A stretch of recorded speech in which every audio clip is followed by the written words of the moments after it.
அருட்பெரும் ஜோதி அருட்பெரும் ஜோதி தனி பெரும் கருணை அருட்பெரும் ஜோதி.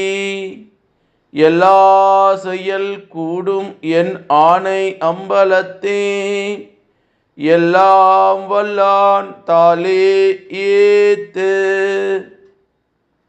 வாழ்க வையகம் வாழ்க வையகம் வாழ்க வளமுடன்.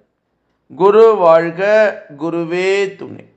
அருட்பெரும் ஜோதி அகவல் உரை விளக்கம். பொன்னடி கண்டு அருள் புத்தமுது உணவை என் உள்ளத்தில் எழுந்த என்னுடைய அன்பே என்று திரு அருள் பிரகாச வள்ளலார் ராமலிங்க சாமிகள் பாடி அருளச் செய்த திருவருப்பா அகவல் வரி பாடல். இதனுடைய உரை விளக்கம்.